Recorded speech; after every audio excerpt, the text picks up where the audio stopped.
Is it true to human trafficking oba okutwala abantu nga batutenga bagenda okutunda mu nsi endala bituufu gye biri wano mu Uganda? Kituufu. With evidence oba mukongo? Yes, with evidence. Mwebiri. Who is behind this? Katayo weziriwa. Gwensigo begamba nti eri mu kawumbi. Lwaki omuntu awandiisa akakampani ke n'asasula license ya bukadde 10 n'agamba omwaka njatwala abaana 3 naye nga mulimu wensiga emu n'afuna akawumbi. Abaayi yeetaaga okuddamu competing ne banne. Mwana bw'afiira ebweru tetulina kunenya kampani yamutwala, tunenya gavumenti. To a bigger extent tulina kunenya gavumenti. Bwe baba babatwala wano babagamba byabwereere naye gwe genda ku buli kampani kola research ddala byabwereere. Omwana oyo gwolaba asasula then ne kampani ene yamutwala nayo nekola ki? Nayo nesasulwa. Gwe Kadaama wa Pittu otegeera nnyo okusinga minisita atannaba kutambula kutuuka mu ggwanga mwoli. Abali mu human trafficking bigger than the government. Of course. The government eringa decided kuba n'abantu. Of course bweweekuliza essalambwe ewaka nga notalijjaamu mannyo bituuka ekiseera nekola ki? Minisitule ya genda eyo gy'olaba ekozesa obukadde obwo 8 omwezi okulaba nti bwerondola bannayuganda emitwalo 2. This is total mockery. And it pieces.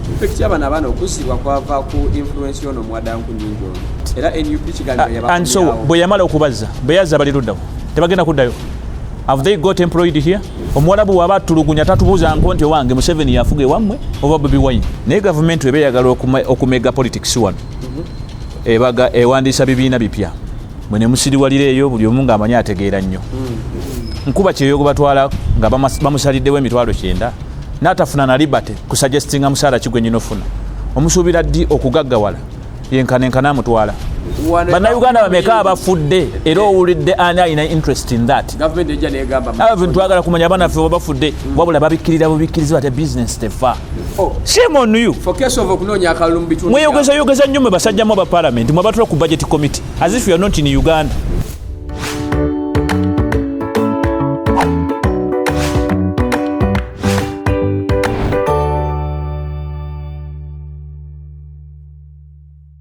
Direct shots ze John Bosco kisitu kulamusiza ko na Jose zido kubera ngo kulaba webale nnyo webalire ddala nkubuuzaako nti gigenda gityo na Jose zido kuba gikwasa kengali njonga nnyo ezigenda maaso mu ggwanga kakati omwaka gona gwali gutandika banafe bangi ababadde mu Saudi Arabia ne mawanga g'abawalabu bagezaako okubanga bulijjo bekubira endulu tubeera ku mitimbagano emigatta abantu nga TikTok ne tuwulira nti omulambo gwono omwana yafudde ono ne bamupostinga nnyo ono yafudde ali eno abandi bamumanyi abamanyi abantu be naye nga tebadressinga kampani yamutwala oba kampani mwe yayitira wabula tuwulira bulizi nga boogera nti gundi ono aleft the world.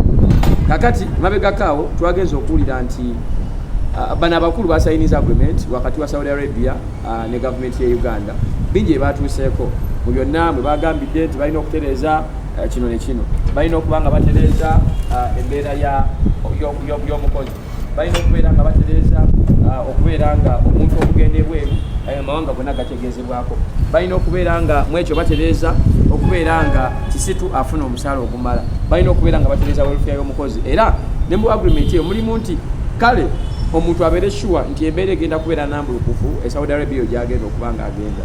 But the question of the day is bino ebayogera binaatuukibwako si gwe gusoose abasayiniza emirundi mingi ekyo bwe tukireka abange tuwulira bingi nnyo human trafficking twaloba n'abaana ebateekako embeera nti agenze okukola mu Saudi Arabia kyokka nga bagenze okumujja mu nsigo okubeera nga bazitunda n'ebibumba bino ebintu ebiri mu Uganda bitambula bitya ani alina obuvunaanyizibwa okubeera nga byadressinga oba bikomako.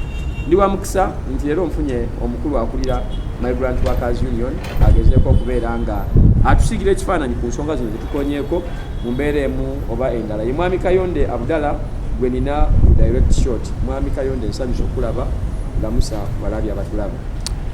Neyanza nnyo abalabi aba direct shots. Manya yenze kennyini gweyanjudde ndi musanyufu kubanga ndi ku programu eno kulwa bannange abawangali ebweru w'amawanga bannayuganda be tuyita bankuba kyeyo oba ba migrant workers era neyanza ssebo kigenda gitya mpola ssebo twalaba agreement first and foremost agreement yajja abasinga ne bagisanyukira abayani basigala nga bagikubamu ebitundu by look of the things gwagira boti agreement tebwali buzibu bwaffe era twakayana nnyo mu kugisazaamu yali tesaanidde okusazibwamu. Yalina ebirungi webityo ebinonnoge. Of course okubaawo kwa agreement kitegeeza migration governance. Agreement ngeeyo bwebaawo etegeeza migration governance. It can be checked oba okwamendingibwa oba okuteekebwawo n'endala ne zikolebwa mu mawanga amalala to create order. Without such a bilateral agreement tosuubira nti wasobola okubaawo naffe abanoonya obwenkanya ng'abakozi mu kusoomoozebwa tubale tulina kwe tutandikira okusaba justice.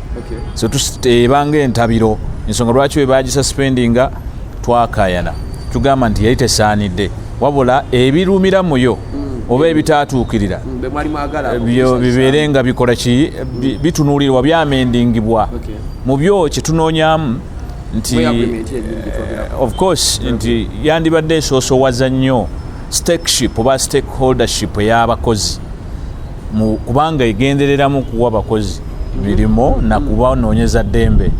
So bwebanga agreement eprotecting abakozi tewali nsonga lwaki ate agreement eyo bweba eteekebwawo abakozi tebirowoozo byabwe tebiconsideringibwa oba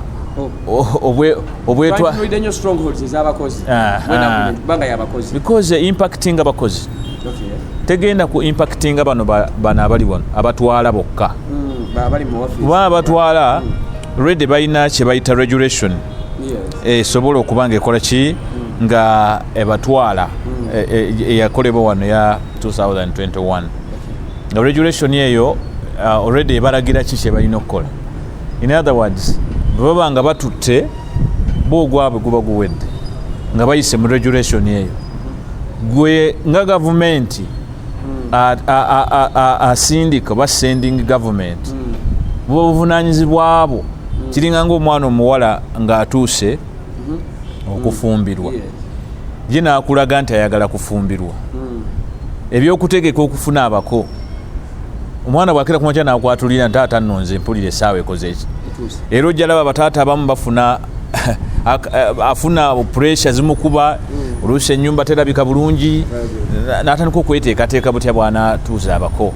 So n'enkoko eyagala okubiika bwetu bwetawanya nannyiniyo nfuna bulungi nti abasajja bano abatwala abantu ebweru bwe batuuka ekiseera nga baagala kutwala abantu ne bakulaga nti ffe tutuuse tuli ready era mutuwadde no regulation tugyembulasinze license tuzifunye kakati mutukkirize tutwale gye batwala yonna n'ebigenda mu maaso gyonna gye balagaba mu destination countries ezo buvunaanyizibwa bwa gavumenti okuteekateekayo kye bayita bayirato ng'eyita mu bayiratos ezo neteekateeka awaka omwana ono omuwala wagenda okola ki oba enkoko weeneebiikira.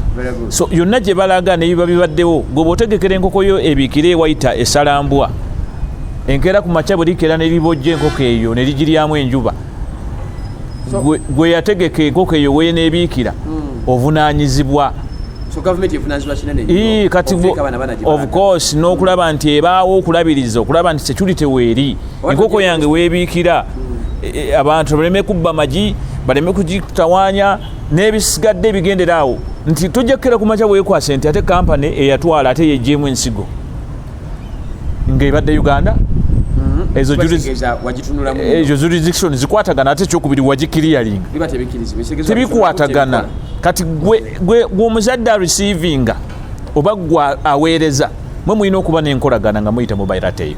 So enkolagana eyo oba olujegero olwo lutugatta lukulu ffe kyetuva tugamba nti ate terubeerawo bubeezi nti nga ono asindikayo oba omuko ajja okuwasa si ya determininga bye banaafumba muki tasobola na kuteesa ku muwala ono byagenda kwambala ng'afuluma ewakaawo wabula ate omuwala abeerawo mu lukiiko nga bateesa tugenda ku research abako kubanga agenda kubeerayo ne siyeta bw'eneeba etuuse ng'amaze okutuuka ew'omusajja ono omwana omuwala agenda kuba wankizo nnyo okuuma obufumbo bwe buno bwe mumutegeka okugendamu temusobola kumwaisolatinga temusobola kutandika kuteesa nabako abagenda okujja mu maka gano bateese butya omwana agenda okufumbirwa wano oba agenda okuva wano waka wano bw'anaavaawo no basobola okubaako kye bateesa naye ate tebalina nkizo be bano bali ku luuta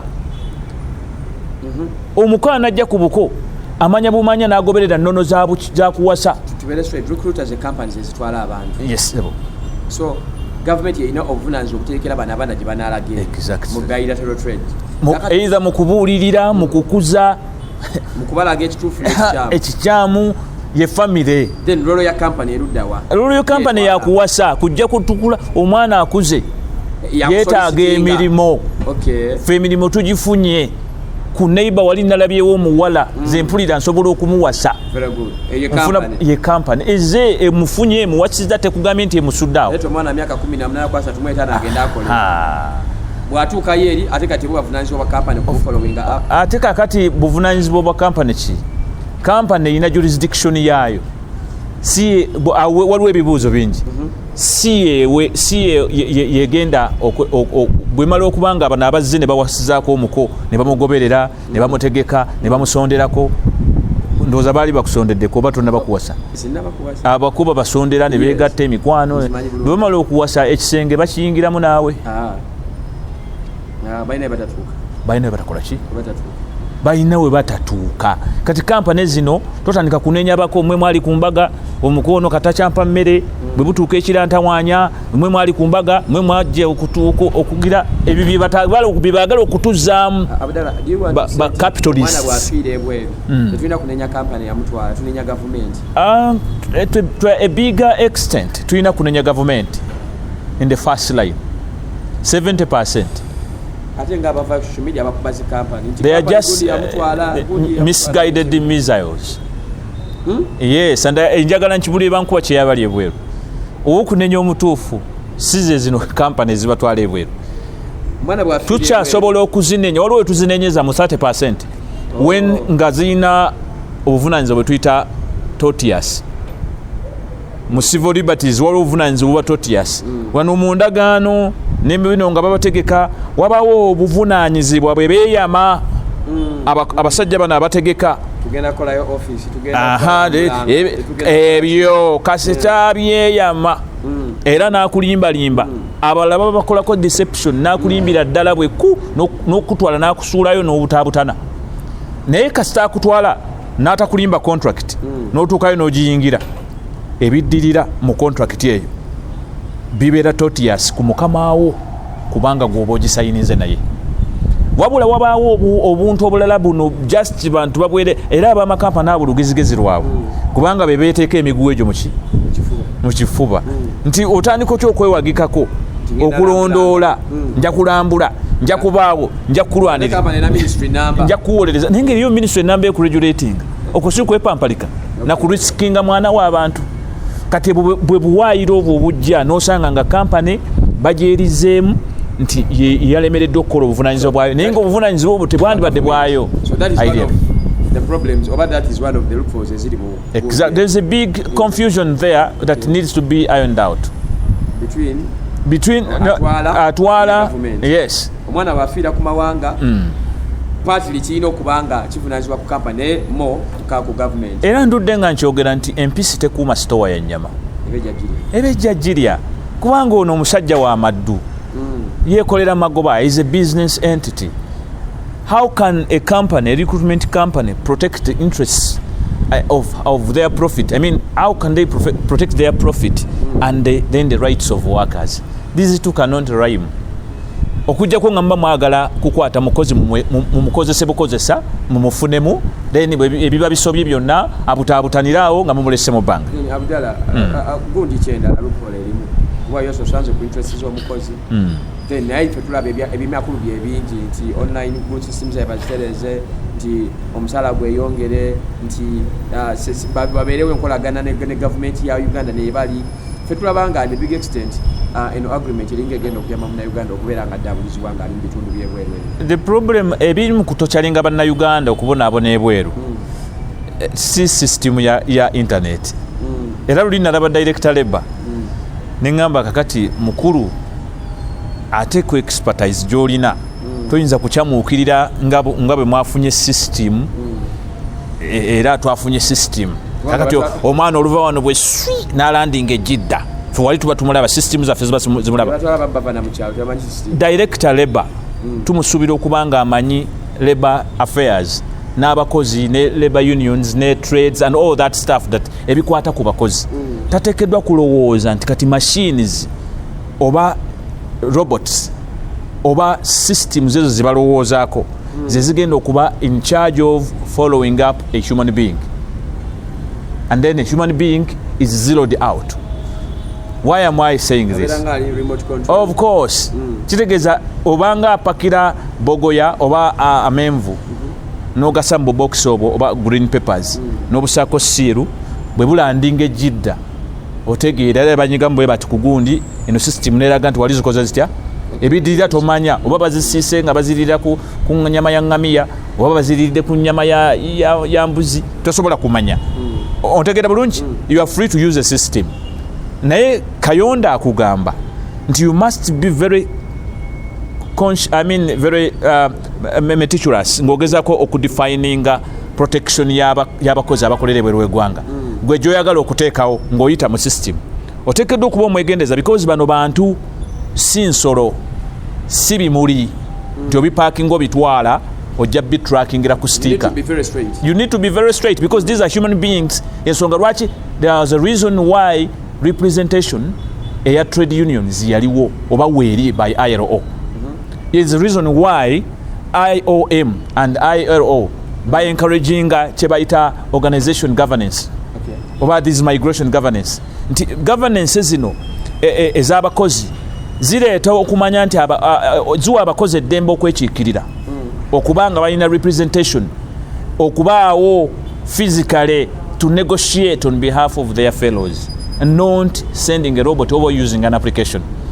Ne bw'onoovayo ne applications zimmeka nga zonna ziri awo zitunudde mu bakozi but for as long as tezisobola kukansolinga mukozi oba okumuwa a collective bargain okufuna kye yeetaaga at a time of a dispute kitegeeza obeera oli azaamanya omukozi oyo in other words obeera omu-exploiting. Abdallah gwe agreement wagisoma kakati waliwo kye bayita okubeera nti waliwo silent features mweno agreement ki Munnayuganda kyayinza okuba nga teyategedde nga kyabadde mweno agreement naye nga kiringa ekiri silent kubanga tuyinza kwagulinga nga twali kiyitawo in the backado kimanyi bulungi tuyinza okwagulinga ku kino but nga waliwo ekikola ki ekiyitawo in the backado whether there is silent features eziyinza okuba nga ziri mweno agreement nga Munnayuganda teyazitawo. Ezimu ku silent features mwalimu okutulaga nti bagenda kulondoola okusinziira ku joint technical committee naye tebaalaga the practicability. How possible is it? Yes kubanga fe challenge gye twabawa nti joint technical committee esobola okubaawo one singa ebanga ekiikirirwa abakozi because tegenda kuba joint nga ate abakozi tebali joint kuyo bemwagala oprotectinga so kuteekeddwa okubaako omukulu oba abakulu abemumanyi nti abo bakozi. Boyogera ku joint technical committee egenda okuyambako olina okutulaga engeri gyegenda okikolamu to put out that sense of humanity and you are not intending to supervise slaves. Okay. You are not intending to supervise non-living things. Very good. There should be an element of workers themselves being represented into the committee. So the committee erina okubaako nga kutuddeko bano abantu bemugamba nti bemugenda okunoonyereza ku bemukiikirira be bakozi abagenza okukola okakasa nti si slaves temutegeera bategeere. That's what you're trying to say. Yes, the committee is such a high stake a level that you cannot say it can be on ground to physically represent the interests of workers or protect or give the bargain on behalf of workers. It is at a policy representation that when you want to form a policy, maybe you come up with amendments into the bilateral, amendments into the contracts, amendments into different affairs, or even some affairs ezisusse, you know, until they can report to the committee, then the committee irons out. Kati committee eyo fe tulowooza nti ate si yegenda okutuukiriza ffe ebitusoomooza, si yegenda okumalawo ensonga. Era ensonga lwaki twagamba nti yes committee mwagyogera nti ne mugundi enkadde yalimu mu bilateral enkadde yalimu naye kyekyagiremesa ebimu ku byagiremesa bibino wano. Ekisookera ddala joint technical committee yenyini bwe bagyogera tebalabamu mukozi beeraba mu bo nga bo abakulu ba ministry bakaliba bannanyini budget feno bwe tubonaabona ngeri babawa budget mbu bajje batunondoole ati bakaliba abo be bali ku joint bo bwe bemanyi ne twebuuza be bakola era ani abawa bino bye bagenda okusinzirako okutesaako nga sinnamaliriza komiti yennyini eyo ejja kulaga nti erina gaapu eyo eya exclusion ku bakozi then neerakinga ne facilitation teina fund there is no budget. That has been one of the reasons why it never existed even before. Budget.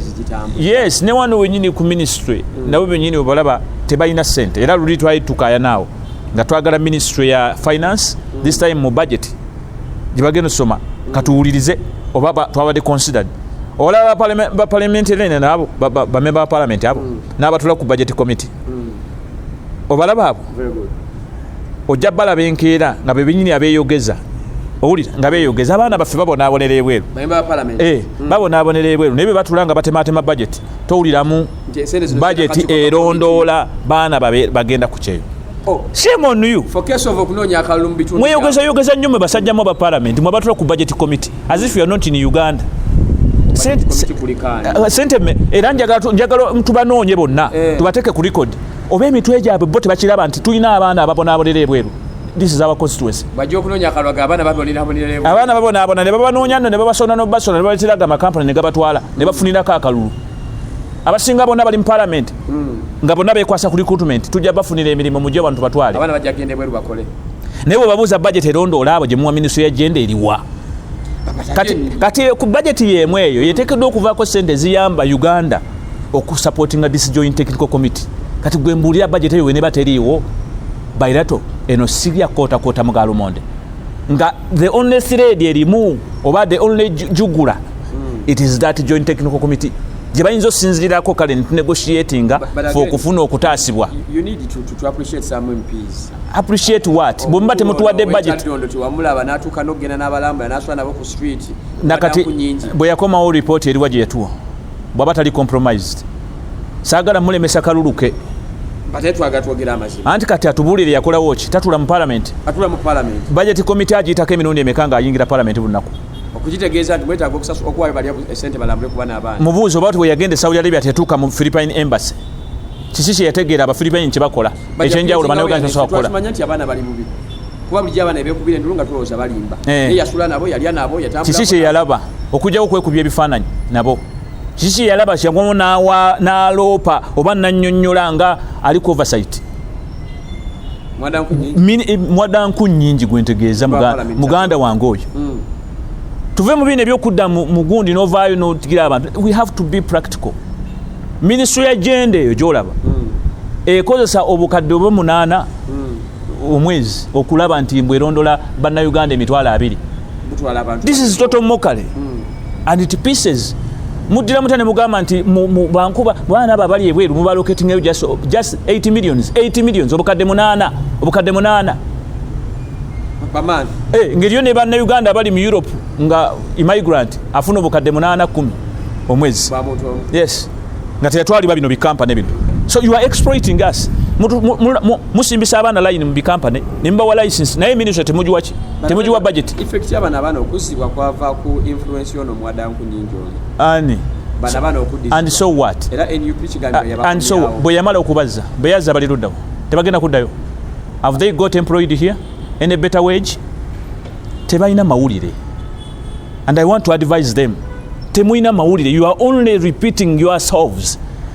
Gwe ne boona olwana nga gwe okuyambako kwakuzaala ekaanyi gw'otafuddeeko mu butya bwagenze butya bw'anaakomawo anaafuna soft landing alina welfare package anaafuna insurance of course even levels of unemployment they are sagging. Have we got a minimum wage, a better pay here in Uganda okusigalawo? Teri. Are these loud but useless alarms? Pardon? Are these loud but useless alarms made by the members of parliament over these people outside? Of course. Nga bolaba amayenje ejenje olimanyi eyo mukyalo twalina nga amayenje likola noise nolowooza oba kyenkanawo bunene. So let's try to substantiate our noise. ba member of parliament mutekedde okureasoninga nze saagala kubatwala bubi, but you are in the house okulaba nti muyamba ku bantu ofuna policy. Simanyi lwaki constituency y'abankuba kyeyo mugizanyiramu mugitaking advantage ne mulindanga okunyumirwa okukola ba bloggers bajje bakole ki bo bateekeyo amagundi mutisetiisaawo ye abaana baffe babonyebonye mukolayo mu meeting buulwo ekyo ne kiggwa. You never conclude on us. If you would conclude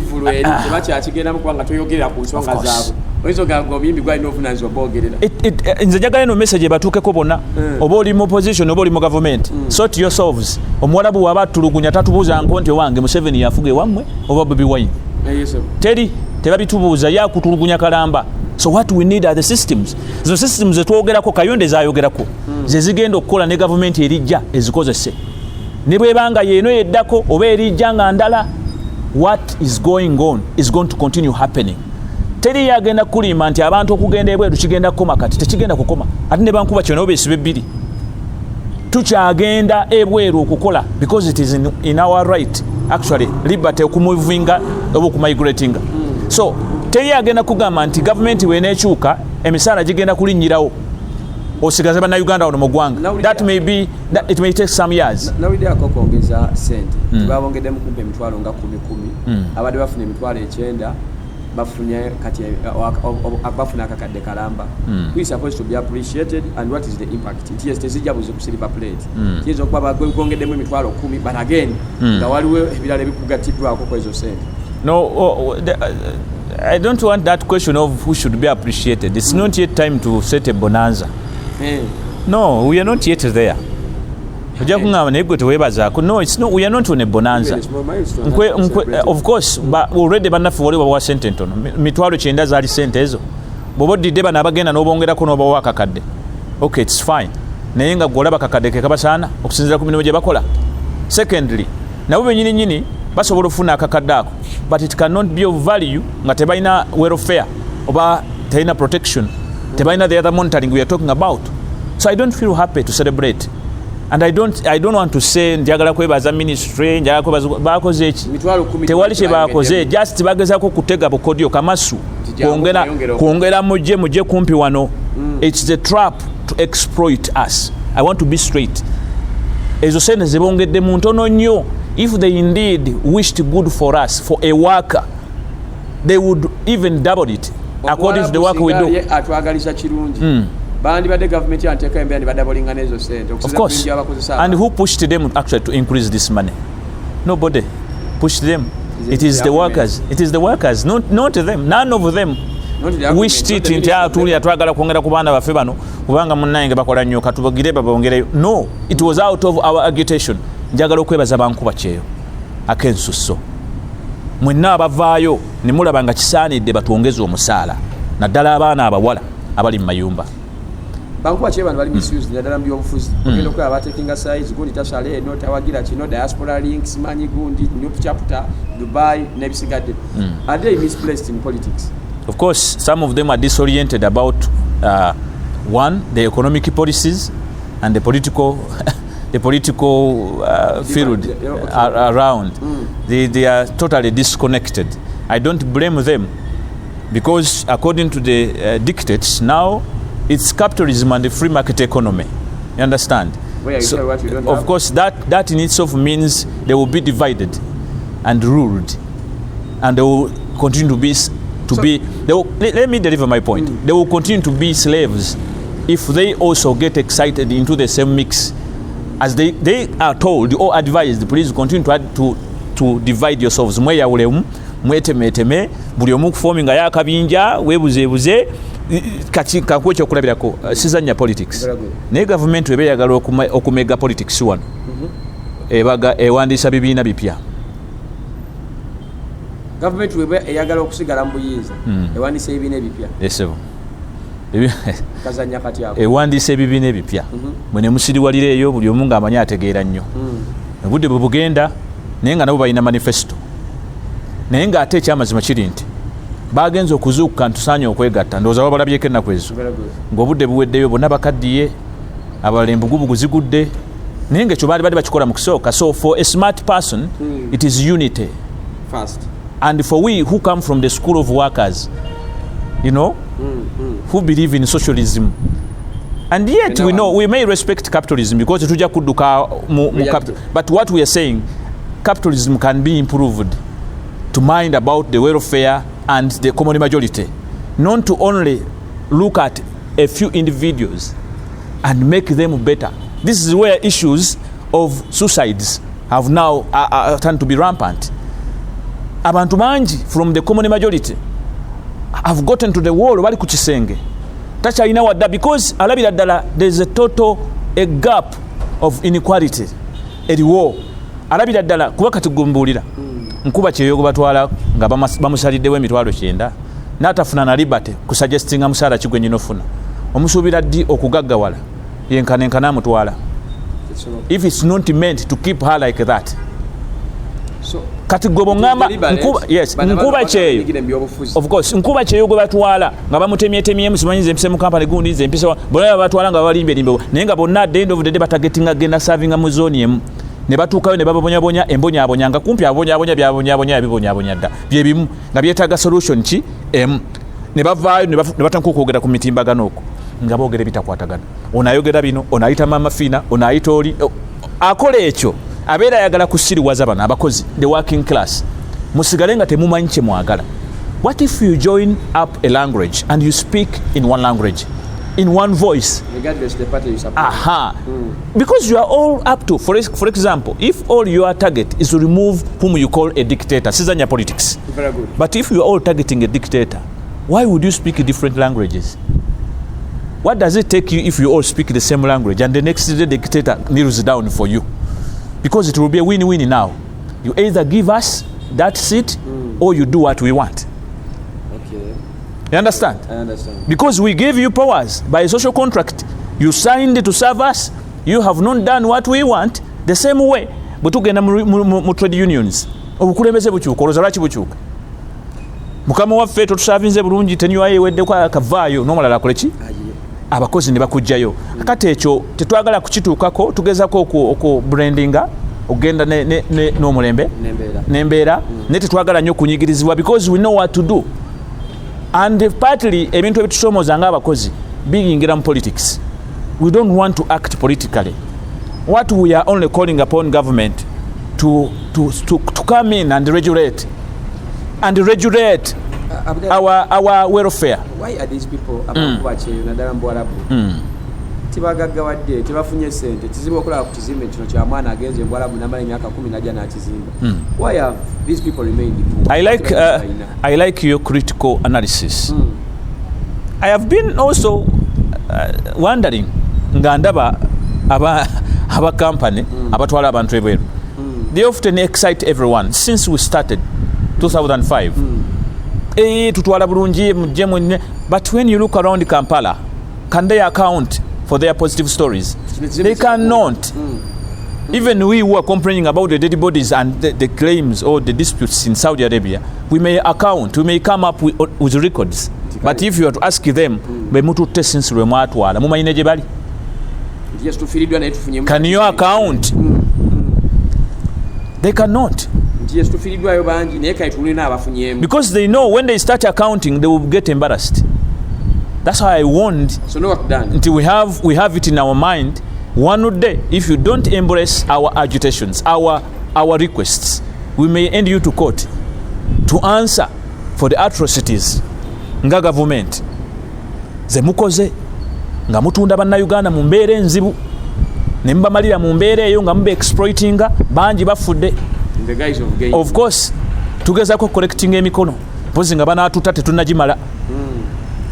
We want to go and challenge you. We need an accountability. Twabasaba audit bwebanga business efuna bulungi. So kututwala bira mpango kulwokuba munaye naffe twagala anti munaye twagala. Twagala tetulina mirimu newekanga nga eddembe lyaffe mwe ligendedde obulamu mwe bugendedde. So ekyo tutera kukikkiriza era asaagala kulabikanga ayagala okugamba nti gavumenti tekoze kimala. Yes, eyinza okubeegezaako. That's why we are still calling it up to speed. Please regulate us. Regulate our welfare. Bwembanga mugenda sigala mu kifunamu. You have not rested your backs nga government over these bilaterals you are signing. Mfuna mulungi musigninga bilaterals mwekayinte mwewummuzaako mulowooze ku kuregulatinga abakozi bemutwala si kuregulatinga amakampani gokka naffe muturegulating. We need our welfare. So kali katelezo tunagamba nti batu accountability kwa Uganda abagenzi kubafudde kubafunye ebisago ne bana abafunyemu ekyo kiba kuba omupiira bagitya ate bamanyi gye bali. Can they even tell you that they have done this project here? Which one? What can they show you now and you feel like yes there isn't. I know if you bring one of the recruiters here jakugamba oyalimba okay, let him prove us ye mu experience jaina ne company atu tracing ebe yatwala emyaka 5 emabega bano bana Uganda abafunira mirimu batunda. We have slaves abagenda nga workers. Nze omukozi wabanga talina representation, talina liberty to have a welfare, to contribute, to benefit from the results. You understand? Nze ndaba abamuddu so batunda mutunde. There is a debt. Era nze nkirabanga debt bondage. Of course, baba batwala wano babagamba byabwerere. Naye gwe genda ku buli company kola research. Dala byabwerere. Omwana ono asasula. Input yesobola okubaawo. Omwana oyo gwolaba asasula. Then ne company ene yamutwala nayo nekola ki? Yasasula. Nayo nesasulwa. Okufunira omulimu eri bali baweereza sente omwana ono ajje. Of course. Kyokya omwana ena ateekamu. Naye naakola ki? So it's double profit. It's double profit. Ebyo na ogambye omuntu abatafunamu nga talina kyalaga bwekitwalanga ekyokubeera nti batunda mutundu. I don't base on that. Naye ng'ekyo kiri kimu ku byo ebiraga nti talina bwetwaze is being exploited. Ekyokubiri nti omuntu nga atwalibwa mu mbeera eyo nga talina bulondoozi at the end of the day ne bwafa ne bwaba akomyewo talina soft landing, talina reintegration package or benefit in terms of welfare oba insurance.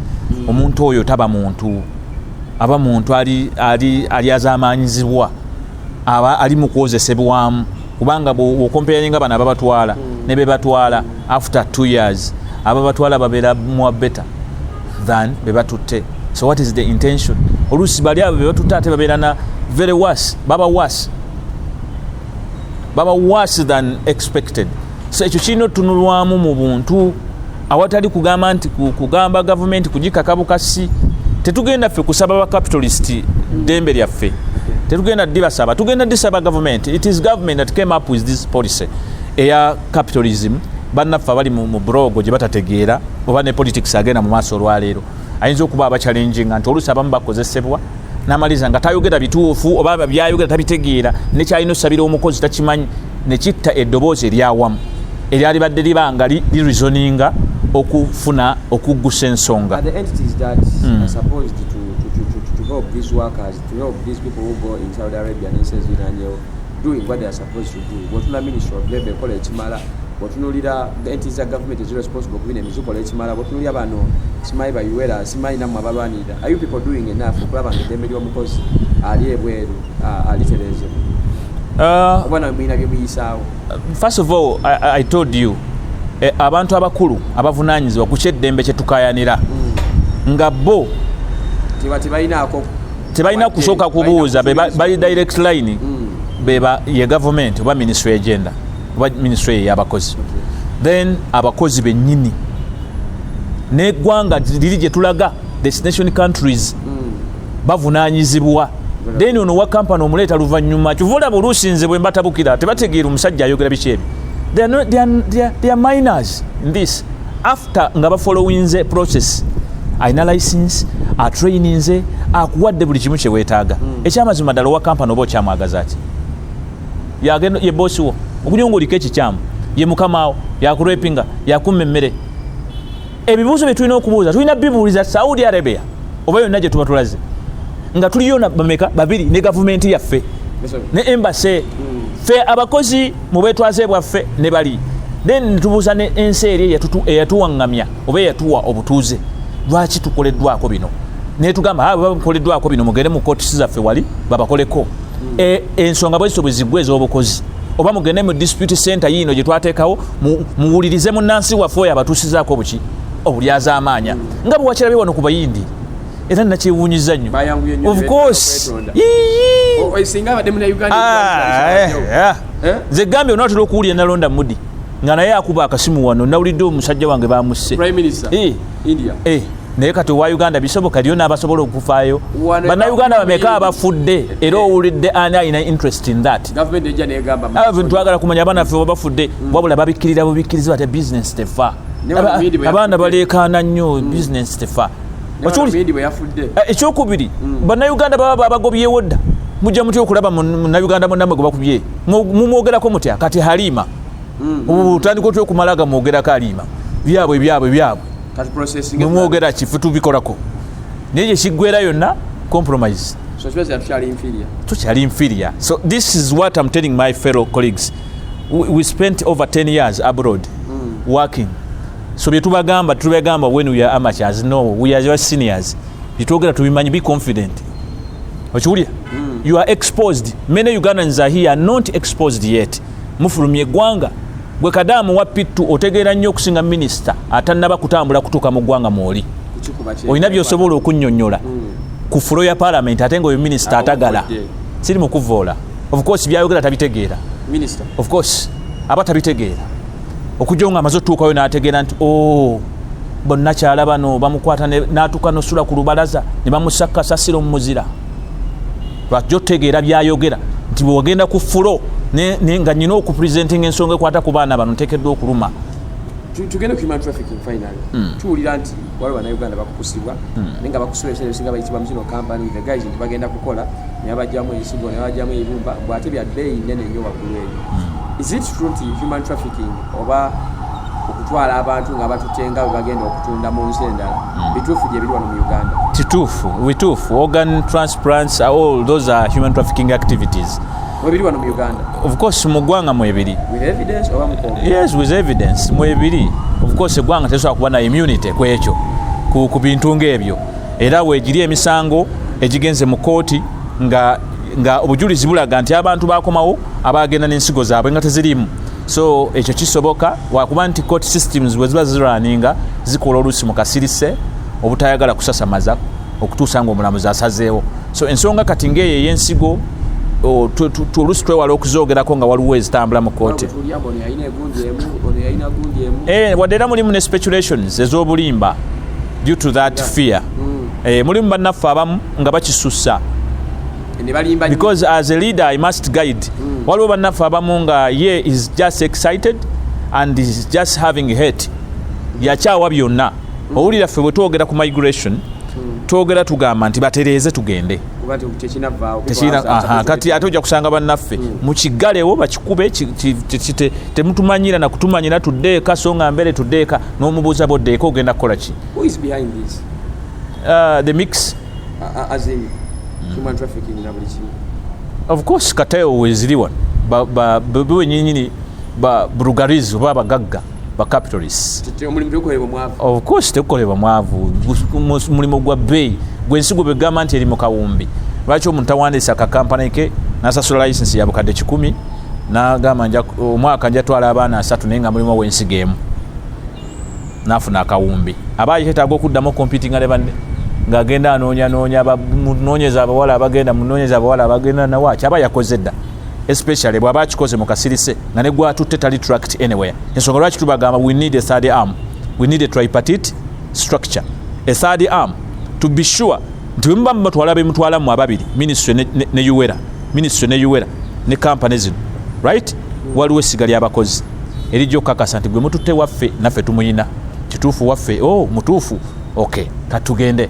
Bwe tutuukayo owaffe n'atabuka n'ataama ng'ente ennume egenda etomera ekiswa ffe mumutulekera ng'abakozi ne tulaba butebe tumudaabulula. So si mmwe kutandikamu panishinga n'okumusaako obulyazaamaanya mumudipootinze mutaddewo ebintu ebiraga nti byakiddu byakutulugunya na kutuusaako bantu bulyazaamaanya. Abali mu human trafficking bigger than the government. Of course. The government eringa decided kuba n'abantu. Of course bweweekuliza essalambwe ewaka nga notalijjaamu mannyo bituuka ekiseera nekola ki? Saagala nnyo ogenda mu politics but when you look at politics today that is what is going on. amasalambwa Mwegali bagakuza but gagala gayinza n'okuluma nannyinigo. So that is it. Munsonyiwe nze temunkuba amasasi byasingezaako okuwa byakulabirako ensi ezisinga zikuza amasalambwa ne gatuuka ekiseera of course Mwegali naye of course so all that is possible naye nga kyensaba nti tukwatagane gwayagala okwetta tewetta lwaki okuba minisita amasasi ffe tubaddeyo kati minisita waffe wa Labour bamukuba amasasi wano naye ffe tetwakisanyukira kubanga okufa tebakukola ki tebakusanyukira ate era ne tulaba abantu ababazi babakuba amasasi. Ekintu ekyo si kirungi bannansi nze njaba kubiriza nti ebigenda mu maaso ffenna bitusoomooza wabula tubeere nga tukolera wamu ebitusoomooza tuwuliziganye tugabane tuveyo twatule mu bulungi nga tebutyoboola ate era tubeere nga tuwuliziganya naawe anyiize nnyo ku kyenjogera ng'olaba kikusaanyaawo. Ekyamazima kiri nti gweoyinza okunsookayo ekyokunsaanyaawo tekimala nzadde abaana bakyayinza okujja ne barevenge nga kubabo so si kirungi. Nalabye abasaidi eri ya minisita ekikanga kitandise empeewo zibanja ezoono so ebintu ebyo si birungi tetunyiiga nnyo wadde tetulina welfare naye nga tugyetaaga. Njagala okujjukiza gavumenti nti ne bwe needoging about minimum wage. The fact is esalambwa lya capitalism mwalireeta weeriri era abagagga fugge we bali wano aloota nga ye tategeera nakutegeera byetwogera nga yeewuunyo babo baliko ki abaana abo jasibira lulalu binywa njaga abo mwebali naye nsi njagala kutegeeza gavumenti ebasoba eba ku ground. Kati gavumenti eri ku ground njagala etegeere nti bannansi bagyetaaga. It is time now okuvaayo erowooze ku bino abantu b'owansi bye boogera because batera okuvaako Kalumanywera. I want to be straight nti Kalumanywera avaawo mutandike okulowooza ku buteebe mufa ku welfare capitalism oba okuleeta kye bayita welfare capitalism. Maliriza ng'oyogera n'omwana ali ebweru oyo yagenda okukola ekyeyo yogereko eri gavumenti wamu n'oyo avunaanyizibwa okubeera nga mutwala n'omulimu gamu guno gulaka guli lucrative kuba abaza okulwanira eddembe ly'omukozi nabo basusa obungi. Ng'omaliriza tula mu kamera olwasinga. Of course bino byonna bye njogera gavumenti eteekeddwa okukimanya nti we are all affected, we are all victims of the effects of capitalism. We may not do away with capitalism as a matter of fact, but I want to advise government. You can keep the capitalists around. We need them. We need entrepreneurs. We need people who have started up. Don't kill them. Don't threaten the investors. But look at a way you can regulate within the capitalism regime and bring in the welfare capitalism. Bring regulations that care about a common person. From a Ugandan, a common Ugandan who seeks to kill himself or to go to jail, or to a Ugandan who is living in Saudi Arabia. They all cry to you. Nolecho government wenebe mazochi sorting echo boli awo nebitukaabye eri bijja kendeera ng'omuwendo nagwo gukendedde wadde you see interest yaba ababatwala kyovula abana ababatwala aga amakampani era government eteekeddwa ogegendereza gegamu kugakotogera programs eziri wano government zegezaako of course ate banabeera wano eno banafuna bebatwala bana bafudde comfortable wano banafuna bebatwala of course era bo babulira abaana ayo mukamba bagamba twakuwonya envunza za Museveni kigeza kwebyo of course yes bayina okutirawo embeera embyo kumbe eri bamala okukozesaamu n'otuukayo ne bakusuulaawo so njagala okutegeeza bannanga abagenda ebweru nammwe mwegendereze bw'otegeera embeera bweri otambula wenywezezza tekyali mawulire gakkaabira bweru wa ggwanga nti omwana abonyebonye wuyo mudduke mu muyambe agosega kyali mawulire ebintu bikyuse endagaano empya yiyo mugiraba kaka tova Uganda ebitongole ebiyamba mubiwulidde nga Migrant Workers Voice n'abalala lwaki ova Uganda nga tosookeddeyo okubabuuza oba okutegeera gwali badde gutya leka kulowooza nti obulamu bwo obutadde mu ngalo zange nzigwe bona otuuka eyo n'ofuna obuzibu abazadde bo ne bankubira mbu nga nze nnyamba siri ku budget ya gavumenti nyamba bammemba abakkiriza mu kyetukola kuba si buli munnayuganda nti nkuba kyeyo nolwekyo tukukubiriza nti gwayagala okweyimbamu ogwakabugu oba ayeeweeza omuki tereera gende Saudi Arabia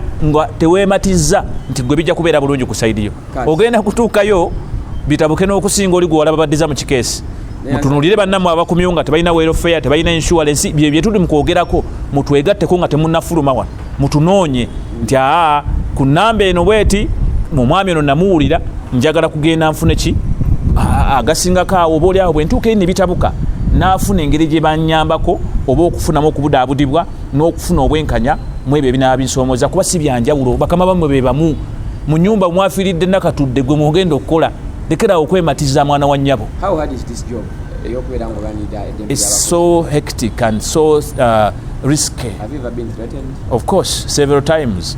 We only keep calm and assertive to focus on what we stand for, because it's not easy. Buli muntu yenna akola emirimu nga gino egy'okuwaayo olwanirira ne b'otamanyi n'oyogerera b'otamanyi naye kanga ng'oyogedde mind ye. Yes, so it is risky. We are touching people's what? Tails. You know, some abantu stepping on someone's toe. No, tails emikira. Yes. Abantu emikira gyanyika dda mu mazzi gizitowa batambula bagigize bati awola bali kuluta bali adda they are compromised. Kakati gwe botandika okusonga ku mukira gwo oguzitowa nti oyo wuyo alina guzitowa gwagenze mu mazzi. They have heavy tails. Okay. So they don't feel open. Is it lucrative? Why are we seeing many people coming out to fight for these people? No, it's a calling. It's not lucrative. You can try it. You can try it. Actually, I want to resign my position. Yes, you can try it if you think it is lucrative. If you think it's a pizza, you can fight for migrant workers. Try it. Some of us, we only don't wish to abandon the voiceless Ugandans. That's why our agitation is they should be given an administration. They should be given a leadership. They should be given a representation to talk for themselves. Otherwise, we cannot leave them to continue suffering like that. Abdallah Kayonde, Yes, yakulira Migrant Voice Workers Union. Nze John Bosco Kisitu, program ya direct shot. Wetu etambule olunaku olwaleero. Tujja kuba tuleeta exceptions endala okusinziira ku bantu abenjawulo tunaba twogeddeko nabo. Naye mabega waliyo Saifa ava mu FX Media Production. Nze John Bosco Kisitu akumata ku mbeera mwera.